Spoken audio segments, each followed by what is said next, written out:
बुलेटिनच्या सुरुवातीला मुंबईतल्या मानखुर्दमधून एक बातमी आहे। मानखुर्दमध्ये शौचालयामध्ये एक मृतदेह आढळलाय। शाळेच्या शौचालयात हा मृतदेह आढळल्यानं एकच खळबळ उडाली आहे। 18 वर्षीय तरुणाचा हा मृतदेह असल्याचं कळतंय। पोलिसांकडून या संदर्भातला अधिक तपास केला जातोय।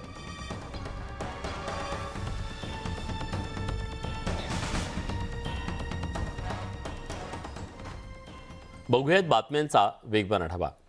मुख्यमंत्र्यांच्या हवाई प्रवासाच्या ताफ्यातलं विमान हे 2007चं विमान असल्याचा धक्कादायक प्रकार समोर आलाय। ही बाब उघडकीस आली आहे ती आजच्या मुख्यमंत्री आणि उपमुख्यमंत्र्यांच्या औरंगाबाद दौऱ्यावर। मुख्यमंत्री आणि उपमुख्यमंत्री हे औरंगाबादमधल्या एक्स्पोसाठी मुंबईहून औरंगाबादला जाणार होते, मात्र विमानात झालेल्या तांत्रिक बिघाडामुळे नेमक्या वेळी औरंगाबाद दौरा त्यांना रद्द करावा लागला।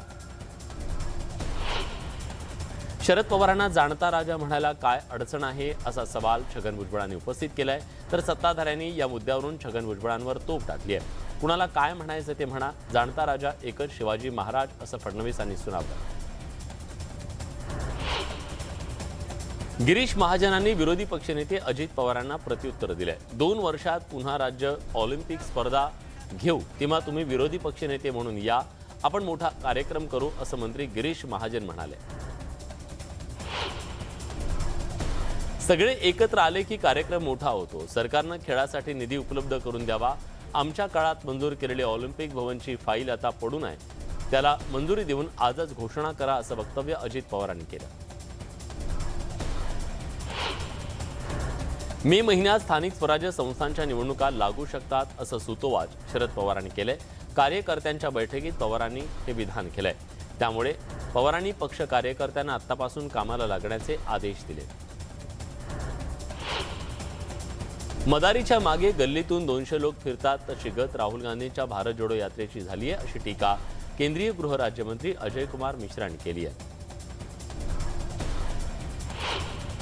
धर्मवीर वादावरून उपमुख्यमंत्री देवेंद्र फडणवीसांनी अजित पवारांवर जोरदार हल्लाबोल केलाय। संभाजी महाराज स्वराज्य रक्षक आहेतच, पण ते धर्मवीर सुद्धा आहेत असं सांगताना राजेंना धर्मवीर न म्हणणं त्यांच्या विचारांशी द्रोह केल्यासारखं असल्याची टीका फडणवीसांनी केली आहे। बॉलिवूडची उर्फी आणि राजकारणातल्या चित्रा वाघ यांच्यातल्या वादानं आता टोक गाठलंय। चित्रा वाघ यांनी उर्फीवर हल्लाबोल केलाय। आतापर्यंत राज्य महिला आयोगानं तिच्यावर कारवाई का केली नाही असा सवाल उपस्थित करताना पुन्हा तिच्यावर सडकून टीका चित्रा वाघ यांनी केली। राज्यात उर्फी जावेद आणि भाजप नेत्या चित्रा वाघ यांच्यात चांगलाच वाद रंगलाय। चित्रा वाघ यांनी उर्फी जावेदच्या फॅशनवर आक्षेप घेत कारवाईची मागणी केली। याला उर्फीनं देखील सडेतोड उत्तर दिलंय। दरम्यान उर्फी पुन्हा एकदा चर्चेत आली आहे। तिने भगव्या रंगाचे कपडे परिधान केले म्हणून तसे फोटो तिने शेअर केले। बेशरम रंग गाण्यावरचा तिचा हा व्हिडिओ व्हायरल होतोय। औरंगाबादमध्ये महा एक्स्पो सुरू आहे। या एक्स्पोच्या उद्घाटनाच्या वेळी उदय सामंतांनी तुफान फटकेबाजी केली। आम्ही सगळ्यांनी मिळून दिवे लावले असून दिव्यांचा वेगळा अर्थ काढू नका असा टोला सामंतांनी लगावला। जे महाराष्ट्राच्या इतर ठिकाणी नाही, ते राजकीय नेतृत्व मराठवाड्यात असल्याचं सामंत म्हणाले। उत्तर भारतीयांचं विकासात मोठं योगदान आहे असं वक्तव्य भाजपचे प्रदेशाध्यक्ष चंद्रशेखर बावनकुळे यांनी केलं। उत्तर भारतीयांनी महाराष्ट्राचा GDP वाढवला असंही ते म्हणाले। नवीन वर्षात गद्दारांनी महापालिका आणि विधानसभेच्या निवडणुका घेण्याची हिम्मत दाखवावी असं आव्हान आदित्य ठाकरेंनी मुख्यमंत्री एकनाथ शिंदेंना दिलंय। तसंच इतर राज्याचे मुख्यमंत्री आपापल्या राज्याच्या विकासासाठी भेटी देतात, तर आपल्या मुख्यमंत्र्यांकडे स्वतःचेच प्रश्न संपत नाहीत अशी टीकाही त्यांनी केली। अयोध्येत महाराष्ट्र भवन उभारण्यासाठी यूपीचे मुख्यमंत्री योगी आदित्यनाथ यांनी तयारी दर्शवल्यानं महाराष्ट्र भवन बांधण्याचा मार्ग मोकळा झालाय। योगी आदित्यनाथ यांनी मुंबई दौऱ्यादरम्यान शिंदे फडणवीसांची भेट घेतली, यावेळी राज्यपाल कोश्यारी सुद्धा उपस्थित होते। लव जिहाद कायद्यावरून असदुद्दीन ओवैसींनी भाजपवर टीका केली आहे। संविधानानुसार प्रत्येक व्यक्ती आपापल्या आवडीनुसार लग्नगाठ बांधू शकतो। भाजपनं अनेक राज्यात हा कायदा बनवलाय, तो बेकायदेशीर असल्याचं ओवैसी म्हणाले।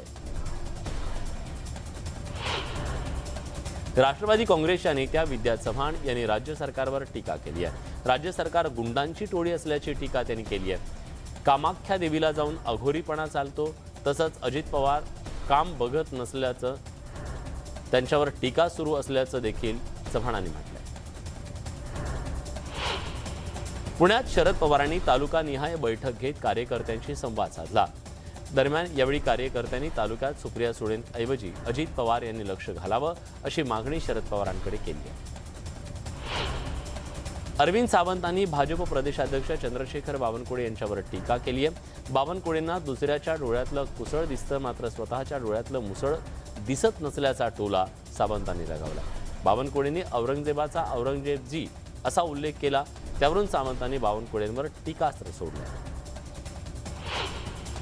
काँग्रेस प्रदेशाध्यक्ष नाना पटोले यांनी देखील भाजपवर टीका केली आहे. भाजपकडून सतत महापुरुषांचा अवमान होत असल्याचं पटोले म्हणाले. भाजपनं निवडणुकीत दिलेलं आश्वासन पाळलं नाही, त्यामुळे मूळ मुद्द्यांना बगल देण्याचं काम भाजपकडून सुरू असल्याची टीकाही त्यांनी केली आहे. साई रिसॉर्ट प्रकरणी अनिल परबांच्या अडचणीत पुन्हा वाढ होण्याची शक्यता आहे. साई रिसॉर्ट प्रकरणी जमीन खरेदी विक्रीचे महत्त्वाचे दस्तऐवज हे आता ईडीच्या हाती लागल्याचं कळतंय. या साई रिसॉर्ट प्रकरणी जमीन खरेदी विक्री ही ईडी पुन्हा तपासणार आहे. अनिल परबांना आणखी एक झटका बसलाय. वांद्रे पूर्व इथल्या गांधीनगर म्हाडाच्या इमारत क्रमांक 57-58 मधलं कार्यालय त्यांना खाली करावं लागणार आहे. किरीट सोमय्या यांनी लोकायुक्तांकडे या संदर्भातली तक्रार केली होती. भाजपचे नेते किरीट सोमय्यांनी साई रिसॉर्टवरून पुन्हा एकदा अनिल परबांवर निशाणा साधलाय. अनिल परब किती खोटं बोलणार? 26 जून 2019ला अनिल परबांनी विभास साठे यांच्याकडून जमीन आणि रिसॉर्ट विकत घेतलं. त्यानंतर ते रिसॉर्ट जानेवारी 2021 मध्ये सदानंद कदमांना विकलं. त्यामुळे रिसॉर्ट अनिल परबांचं होतं, तर शिक्षा ही अनिल परबच भोगणार असा टोला किरीट सोमय्यांनी लगावला. संजय राऊतांना फार महत्त्व देऊ नका असा खोचक टोला आमदार संजय शिरसाटांनी लगावलाय. तसंच राज्यात उद्योगधंदे कसे सुरू होतील यासाठी मुख्यमंत्री शिंदे प्रयत्नशील असल्याचंही शिरसाट म्हणाले. नाशिकमधील ठाकरे पक्षाच्या पदाधिकाऱ्यांना उद्धव ठाकरे यांची भेट घेतली. या पदाधिकाऱ्यांनी आगामी निवडणुकीच्या पार्श्वभूमीवर उद्धव ठाकरेंसोबत चर्चा केली. नाशिकमध्ये जानेवारी अखेरीस किंवा फेब्रुवारीच्या पहिल्या आठवड्यात उद्धव ठाकरेंची जाहीर सभा होणार आहे. ठाकरे पक्षाची ताकद वाढवण्यासाठी उद्धव ठाकरे नाशिकमध्ये मेळावा घेणार आहेत. या मेळाव्याची तयारी करण्याचे आदेश उद्धव ठाकरेंनी नाशिकमधल्या पदाधिकाऱ्यांना दिले. शिक्षक मतदारसंघाची निवडणूक जाहीर झाली असून या पार्श्वभूमीवर कोकण शिक्षक मतदारसंघाचे आमदार बाळाराम पाटील यांनी रायगडमधील शिक्षक आणि शिक्षण संस्था चालकांची भेट घेतली. दौऱ्यादरम्यान त्यांनी शिक्षक आणि संस्थांच्या अडचणी जाणून घेतल्या. पोलिसांच्या गणवेश भत्त्यात वाढ करण्यात आली आहे. गृह विभागानं हा निर्णय घेतलाय. पोलिसांना आधी 5,000 रुपये गणवेश भत्ता मिळत होता. आता दरवर्षी पोलिसांना 6,000 रुपये मिळणार आहेत. केंद्र सरकारनं राज्याच्या ऊर्जा विभागाला 500 कोटींची मदत जाहीर केली आहे. भांडवली खर्चासाठी ऊर्जा विभागाला 50 वर्षासाठी बिनव्याजी कर्ज देऊ केलंय. पहिल्या टप्प्यात महानिर्मिती महापारेषणला 250 कोटी रुपयांचं वितरण करण्यात येणार आहे. सुवर्णनगरी असलेल्या जळगावात सोन्याच्या दरात पुन्हा वाढ झाली आहे. सोन्याच्या दरात 900 रुपयांनी वाढ झाल्यानं सोनं हे आता 56,000 रुपये प्रति तोळा झालं. श्री संमेद शिखरचा तीर्थस्थळाचा दर्जा कायम ठेवण्यात आलाय. पर्यटन स्थळाचा दर्जा मागे घेण्यात आला असून या संदर्भातली अधिसूचना केंद्र सरकारकडून जारी करण्यात आली आहे.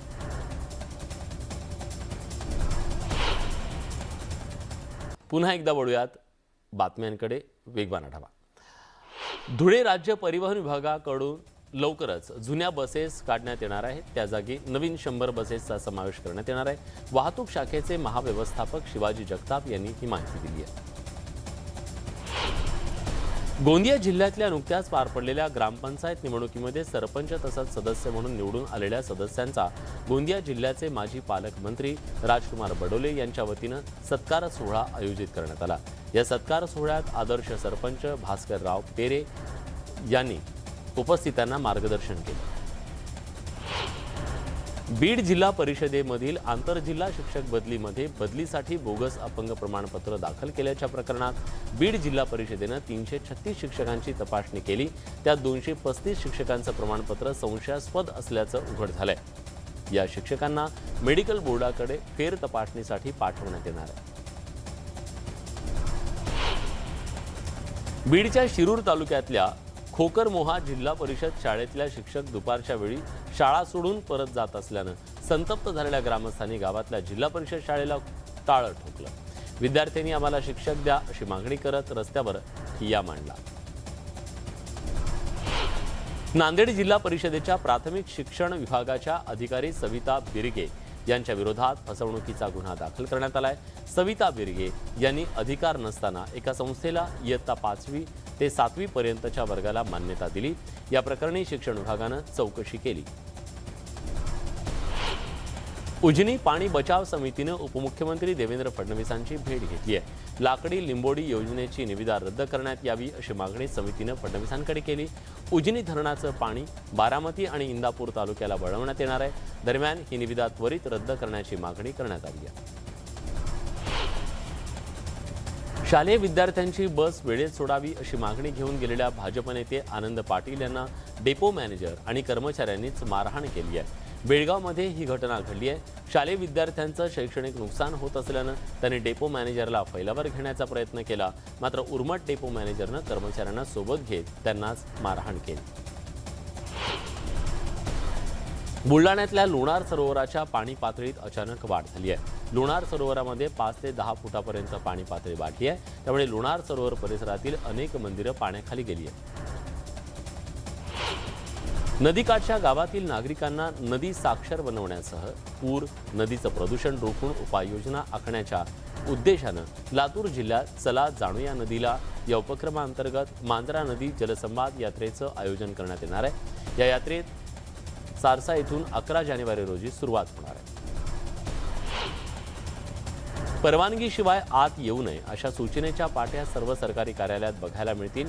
मात्र सिंधुदुर्गातल्या सावंतवाडी बांधकाम विभागाच्या अधिकाऱ्यानं परवानगीची आवश्यकता नाही, कृपया आत येऊन बसावं अशा आशयाचा फलक आपल्या कार्यालयातल्या दरवाजावर लावला. नागरिकांना बाहेर ताटकळत बसायला लागू नये, त्यांच्या समस्या सोडवता याव्यात यासाठी अशा प्रकारचा फलक लावला गेला.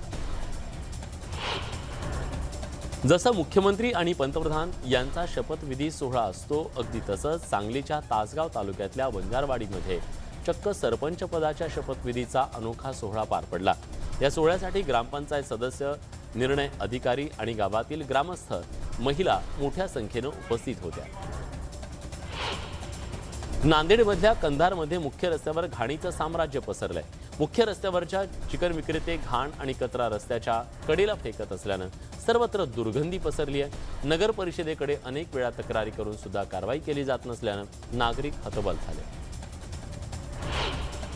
नवी मुंबईत कबूतरखाने मोठ्या प्रमाणात तयार होताना दिसत आहेत. रस्त्यांच्यावर अनेक जण कबूतरांना खाद्य टाकून कबूतर जमा करतात, ज्यामुळे नागरिकांना नाहक त्रास सहन करावा लागतो.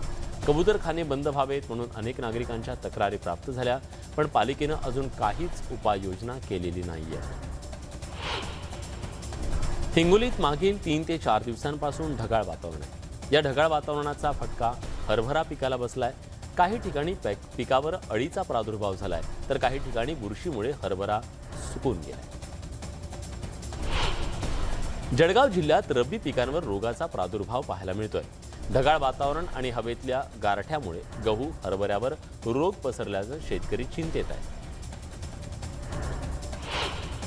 उत्तर महाराष्ट्रात जळगावामध्ये थंडीचा कडाका वाढला. त्याचा परिणाम बोरांच्या शेतीवर झालाय. थंडीमुळे बोरं लाल पडली आहेत, त्यामुळे त्या बोरांना व्यापारी भाव देत नाहीये. त्यामुळे शेतकऱ्यांचं नुकसान होतं. नागपुरात तापमानात अचानक मोठी घट झाली आहे. तापमानाचा पारा 6.5 अंशांनी खाली घसरलाय. त्यामुळे नागपूरकरांना सध्या कुडहुडी भरली. बीडमध्ये ग्रामपंचायत निवडणूक वादातून राष्ट्रवादीच्या कार्यकर्त्यांनी उपसरपंचावर जीवघेणा हल्ला केल्याची घटना पाटोद्याजवळ घडली आहे. हल्ल्यात उपसरपंच शंकर बाणी गंभीर जखमी झाले असून बीडच्या शासकीय रुग्णालयात त्यांच्यावर उपचार सुरू आहेत. 20 जणांच्या टोळक्यानं अंगावर मिरची पावडर टाकून हॉकी स्टिक, बेल्ट आणि लोखंडी रॉडनं त्यांना मारहाण केली. मारहाणीनंतर पेट्रोल फेकून जाळण्याचा प्रयत्न करण्यात आला. या प्रकरणी पोलिसांनी अधिक तपास सुरू केला. घरफोडीच्या अट्टल आरोपीला भंडारा स्थानिक गुन्हे शाखेच्या पथकानं अटक केली आहे. त्याच्याकडून 4,19,000 रुपयांचा मुद्देमाल जप्त केलाय. त्याच्या विरोधात 13 घरफोडीच्या गुन्ह्यांची नोंद आहे. स्थानिक गुन्हे शाखा पुढचा तपास करते. उरणमधील जसखार गावात अज्ञात व्यक्तीनं नवनियुक्त ग्रामपंचायत सदस्याची कार पेटवली. ग्रामपंचायत निवडणुकीच्या वादातून आग लावल्याचा संशय व्यक्त केला जातोय. अज्ञात व्यक्तीविरोधात पोलीस ठाण्यात गुन्हा दाखल करण्यात आलाय. जळकोट येळकोट जय मल्हारच्या जयघोषात भंडारा आणि खोबऱ्याची उधळण करत साताऱ्यातल्या कराड तालुक्यातल्या पालीच्या खंडोबाच्या यात्रेला सकाळपासून सुरुवात झाली. यात्रेला महाराष्ट्र, कर्नाटक आणि आंध्र प्रदेश या राज्यातून लाखोंच्या संख्येनं कुलदैवत असलेल्या पालीच्या खंडोबाच्या यात्रेला सगळ्यांनी हजेरी लावली. शाकंभरी देवीच्या नवरात्रोत्सवाच्या निमित्तानं कोल्हापूरच्या अंबाबाईची अन्नपूर्णाच्या रूपात पूजा बांधली आहे. भाजीपाला फळाचा वापर करून ही पूजा बांधण्यात आली आहे. उस्मानाबादमधील नळदुर्ग इथल्या श्री खंडोबाच्या पौष पौर्णिमा यात्रेला सुरुवात झाली आहे. यावेळी जळकोट येळकोट जय मल्हार या जयघोषानं मैलापूर परिसर दुमदुमून गेला. जेजुरीत खंडोबाच्या यात्रेत गाढवांचा बाजार भरला. पौष यात्रेच्या निमित्तानं दरवर्षी या ठिकाणी गाढवांचा बाजार भरत असतो. या यात्रेत 10,000 रुपयांपासून 1,20,000 गाढवांना भाव मिळतो. शाकंभरी पौर्णिमेच्या निमित्तानं पंढरपुरात 88 प्रकाराच्या रानभाज्या मार्केटमध्ये उपलब्ध झाल्यात.